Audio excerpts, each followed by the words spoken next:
Thinking about moving to Texas? In this video, I'm going to share 5 reasons why you may want to avoid moving to Texas.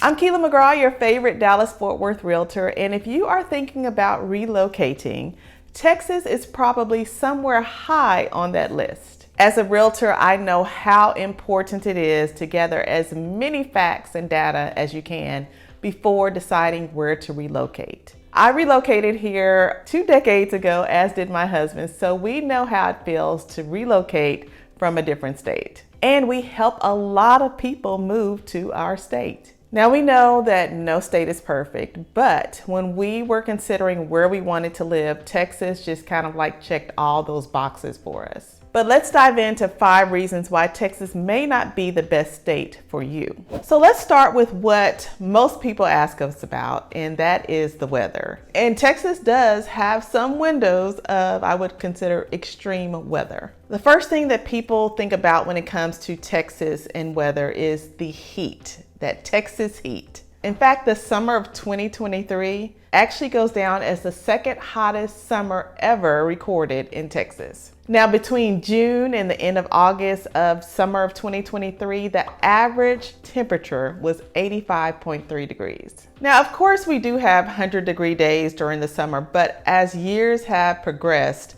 we are seeing more 100-degree plus days than I would say historically in the past. And we feel that actually in these summers. For example, on average, DFW experiences about 20 100-degree days per year.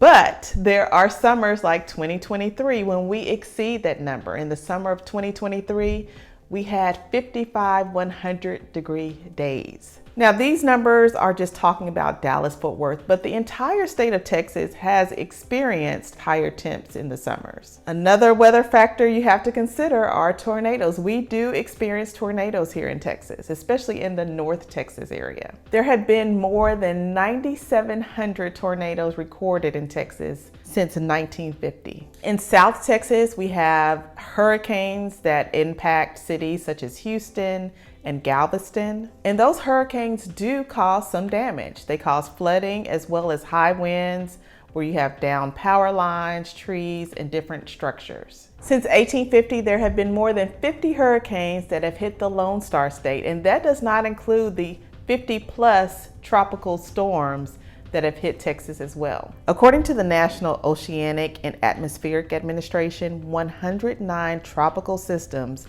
have made landfall in Texas since 1850. And maybe not as widely talked about or, reported on the news, but we do have severe thunderstorms. And those severe thunderstorms bring hail, sometimes large hail, and strong winds. And those straight line winds can feel like you are actually experiencing a tornado. These storms can cause damage to homes as well as vehicles. So all this to say that the extreme weather episodes that Texas experiences just across the state can cause you pause before considering moving to Texas.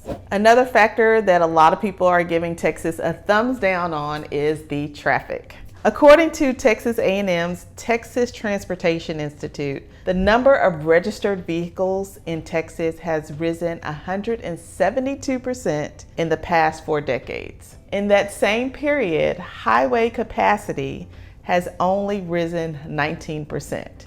So with those numbers and that data, you know that traffic can be an issue in a lot of our urban Texas cities. If you're planning to move to metro cities like Dallas or Fort Worth, Austin, San Antonio, Houston, you're going to experience traffic more than likely. There are just more people moving to those cities specifically. And according to the U.S. Census Bureau, Texas adds about 1,100 people daily, which ultimately results in more vehicles on our Texas roadways. In addition to this, we also have Texas as the worst drivers of any state. So with that unpopular record, of course, our vehicle insurance is higher than what I've experienced or heard of in other states. Another not so exciting thing about Texas, and you've probably heard about this, are the property taxes. And yes, the property taxes in Texas are high. They're not the highest in the nation, but yeah,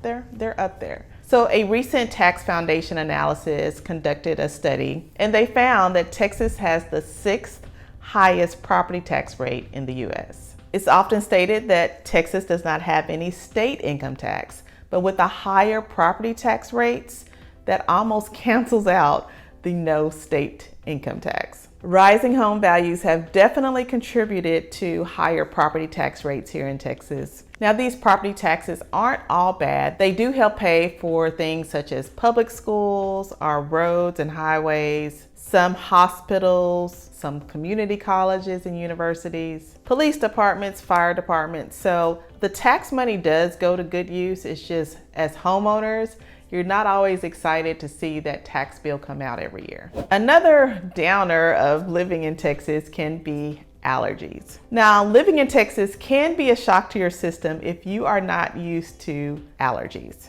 Now, we do have beautiful flowers and trees, but if you're not used to being around these things, you will experience sinus congestion, coughing, wheezing, different things. I sound like I'm doing a cold and flu commercial, but you almost have these cold-like symptoms, and they are a result of allergies. In fact, according to a recent study, Texas is the 10th worst state when it comes to allergies. And we have 3 notable allergy seasons, so it feels like it's year-round. You have ragweed and elm in the fall, cedar in the winter, and all other tree pollen from spring until June. In fact, we had one homeowner that contacted us about selling his house. He had moved here from Oregon, and he was moving back to Oregon because his allergies were just so severe. So one thing you may have to include on your shopping list if you decide to move to Texas is some allergy medication. Another negative to moving to Texas is the Texas power grid. Since February of 2021, there has been a lot of focus on the Texas power grid. I've even had people commenting on our videos about the Texas power grid. It's such a hot topic, so we definitely have to address it here. Now, that storm in February of 2021 overwhelmed the Texas power grid, and it left millions without electricity for several days. And then in December of 2022, we saw a similar issue of multiple days without electricity. Now, this doesn't just happen in those winter months. We're also experiencing rolling outages in the summertime. So when we have those excessive heat, 100+ degree days, it causes more stress on our power grid because everyone is cranking up their ACs to try to combat those extreme heat temperatures outside. Unfortunately, if nothing changes, ERCOT estimates there is a 20% chance that the power grid would enter emergency conditions during an Arctic blast like December of 22 when Storm Elliott hit. Under that same scenario, there is a 16% chance that we'll have those rolling outages again. ERCOT recently predicted that the Texas electricity demand could nearly double in 6 years. And after that prediction, Governor Abbott announced that Texas will look to boost the Texas Energy Fund from $5 billion to $10 billion. They are definitely trying to prevent the catastrophe that happened in February 2021 and in December of 2022, which I'm happy to hear that because there were people who actually lost their lives because of lack of electricity during that time span. We're definitely keeping our eye on this situation.